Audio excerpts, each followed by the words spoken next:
Part 1. The Call of the Pines. The past few months had been incredibly grueling for the family. Between Annan's overwhelming workload at his corporate job, Sasha balancing a chaotic household, and the sudden heat wave hitting Malaysia, everyone was completely exhausted. Tensions were high, and their spirits were low. Sensing they desperately needed to reconnect and heal, Annan booked a spontaneous weekend getaway. It wasn't just any trip. It was a curated, colonial-themed luxury weekend at the historic lakehouse in Cameron Highlands. The absolute highlight of the trip was a grand Saturday night gala, where all guests were required to dress strictly in authentic 1937 attire. The golden era, when the British elite used the Highlands as a misty sanctuary from the tropical heat.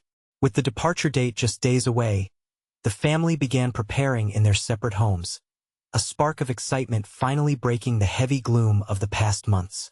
In her quiet home in Puchong, Josephine carefully folded her vintage pearl necklace into a velvet pouch. As she did, her old countertop radio, turned off and completely unplugged, suddenly hissed with loud static. A crackling, big band jazz melody from the 1930s filled the room, accompanied by a suave, British-accented announcer. "Join us tonight at the Grand Pavilion, under the cool Highland fog." Josephine blinked, shook her head, and the radio went completely dead. At that exact moment, up in the chilly heights of Hentang, Thina was throwing his modern sneakers into a duffel bag. He glanced out his apartment window. On a massive digital billboard that usually flashed modern tech ads, the screen glitched. For 3 seconds, a stark, sepia-toned advertisement appeared. "Escape the heat. The Lakehouse, Cameron Highlands. A British sanctuary." The font was strictly pre-war. Thina rubbed his eyes, and it was gone, replaced by a neon smartphone ad. Down in Bangsar, the packing was a family affair. Annan was struggling with a stiff bow tie, while Sasha adjusted an authentic 1930s lace gown she had found at a vintage boutique. 11-year-old Anya was scrolling on her tablet when the screen froze. The video player snapped to a black-and-white reel of British soldiers and ladies playing croquet on a misty lawn. A voice echoed from the speakers, seemingly addressing her directly. "We are waiting for you, Anya." She dropped the tablet in fear, but when Annan picked it up, it was just playing a normal cartoon. Part 2. The check-in. The drive up the winding roads of Cameron Highlands was beautiful. The air cooled rapidly, and by the time their SUV pulled up the steep driveway of the lakehouse in Ringlet, a thick, majestic fog had completely swallowed the forest. The Tudor-style mansion looked spectacular, with its stark black beams, pristine white walls, and glowing leaded glass windows. The check-in was perfectly normal. The modern staff smiled, handed them electronic keycards, and escorted them to their beautifully appointed rooms, filled with antique wooden furniture and 4-poster beds. That evening, the family dressed in their 1937 attire. Josephine looked regal in her pearls. Annan, Sasha, and Thina looked incredibly dapper, and Anya spun around delightedly in her vintage pleated dress. When they walked down the grand staircase for the hotel's themed dinner event, they were completely breathless. The entire lobby and dining hall were transformed. There were no modern lights. Everything was lit by hundreds of flickering beeswax candles and roaring stone fireplaces. The room was packed with people, men in crisp British military uniforms, and women in elegant silk evening gowns. They spoke with thick, authentic, pre-war British accents. "Wow!" Annan whispered to Sasha. "The hotel went all out for this event. These actors are incredible." They ate a magnificent dinner of roast beef and Yorkshire pudding, drank sherry, and chatted with a friendly British captain who claimed he was stationed at the nearby barracks. The atmosphere was intoxicating, warm, and utterly convincing. Exhausted, but thoroughly enchanted, the family went to bed late that night, listening to the pleasant clinking of crystal glasses downstairs. Part 3. Locked in. In the dead of night, a violent storm rolled over the valley. Thunder shook the heavy oak beams of the hotel, and lightning illuminated a fog so thick it literally began to seep under the bedroom doors, filling the rooms with a cold, dreamlike mist. Yet the family slept deeply. They woke up late the next morning feeling incredibly rested, happy, and inexplicably detached from their usual worries. When Annan checked his phone to look at the news, there was no signal. In fact, the screen read, "No service, emergency calls only." Sasha checked hers. It was completely dead. When Annan tried the room's landline phone, a crackling operator voice, human, not digital, asked, "Trunk call, sir? Which district?" Downstairs in the lobby, the modern reception desk was gone. In its place was a heavy mahogany counter with a handwritten ledger. The receptionist was a young British woman in a starched uniform. Annan approached her. "Excuse me, is the Wi-Fi down? And our cell phones aren't working." The woman tilted her head, looking utterly confused. "Wi-Fi, sir? Cell phones? I'm afraid I don't understand. But if you were worried about the road, the Morning Courier confirmed that last night's landslide completely blocked the road down to Ringlet. The telegraph lines are down as well. We are entirely cut off." Thina hurried into the lobby from the front doors, his face pale. "Guys, come look at the parking lot." The family ran outside. The thick mist hung heavy in the air, smelling strongly of wood smoke and damp earth. Their modern SUV was gone. In its place sat a row of pristine, gleaming 1930s Morris Minor and Austin cars. "Where is our car?" Sasha panicked. "Don't worry, ma'am," the British doorman said, tipping his hat. "The hotel is all-inclusive for our guests during the storm. High tea is served at 3, and dinner is taken care of. Enjoy your stay. You can check out any time you like, but you can't leave." The phrase hung in the air like a chill. It was a beautiful paradise, but the exits were gone. Part 4. Navigating 1937. Instead of panicking, a strange, hypnotic calm washed over most of the family. The confusion, mystery, and secrecy made them feel like prisoners but in a dream, but they have to play along. The food was spectacular, the beds were warm, and everything was free.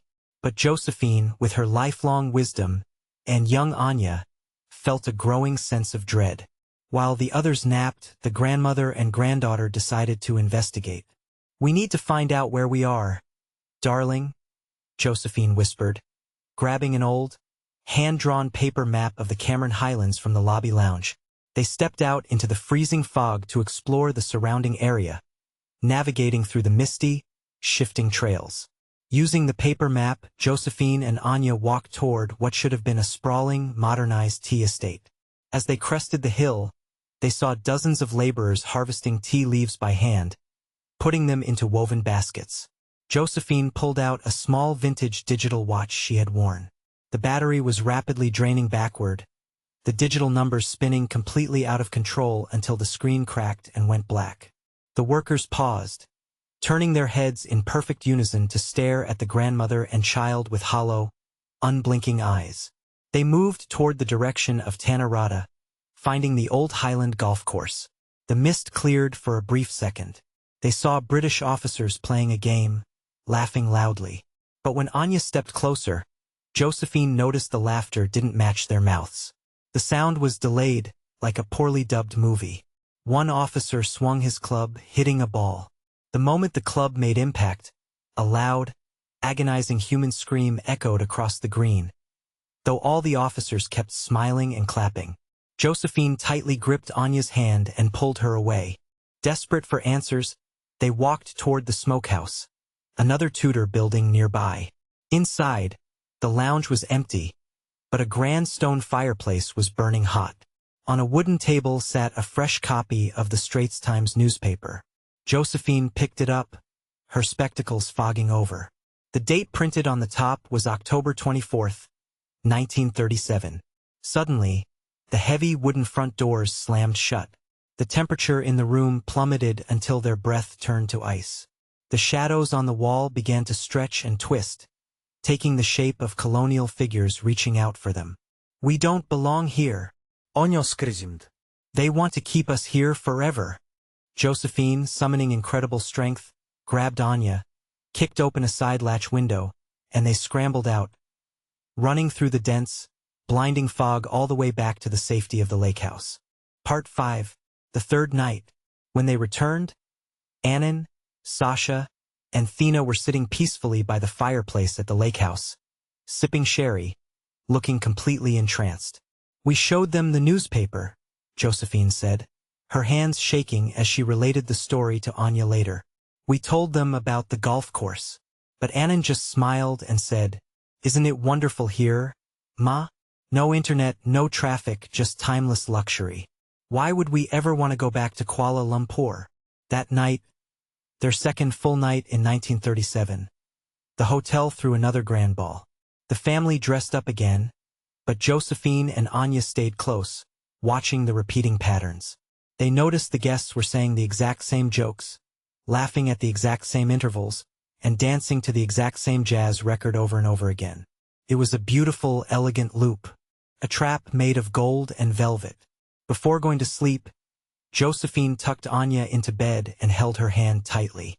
"Do not let yourself forget what year it really is, my brave girl," the grandmother warned her.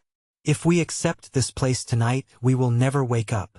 They fell asleep to the roaring sound of another thunderstorm, the mist creeping heavily over their blankets, wrapping them in a freezing embrace. Part 6. The Return. The loud, piercing chirping of a modern smartphone alarm shattered the silence. Annan groaned, reaching over to tap his phone screen. It was 7:30 a.m. The battery was completely full, and messages from work were flooding in. Josephine bolted upright in her bed, sweating, and immediately ran into Anya's room. Anya was already awake, sitting up. They rushed down the hallway together and looked down the grand staircase. The mahogany counter was completely gone. The modern reception desk was back, complete with computer screens, a digital card tap payment machine, and a young Malaysian receptionist in a modern blazer scrolling on her smartphone. The family gathered in the dining room for breakfast. The buffet was filled with modern options, and guests in t-shirts and shorts were happily taking selfies. "Man, I had the craziest, most vivid dream last night," Annan said, pouring a cup of hot coffee. "I dreamt we were trapped in the 1930s with a bunch of British ghosts." Sasha and Thina laughed. "Me too," Thina said. "It must have been that heavy dinner and the thunderstorm." Josephine smiled, sipping her tea, adjusting her modern glasses. The grandmother and granddaughter exchanged a silent, terrifying look. Josephine reached into her pocket. Her fingers brushed against something crisp. She pulled it out under the table so only Anya could see. It was a small, torn piece of a vintage newspaper. It was a column from the Straits Times, dated October 24th, 1937. They had made it out, but the Highlands would always be waiting to pull them back in.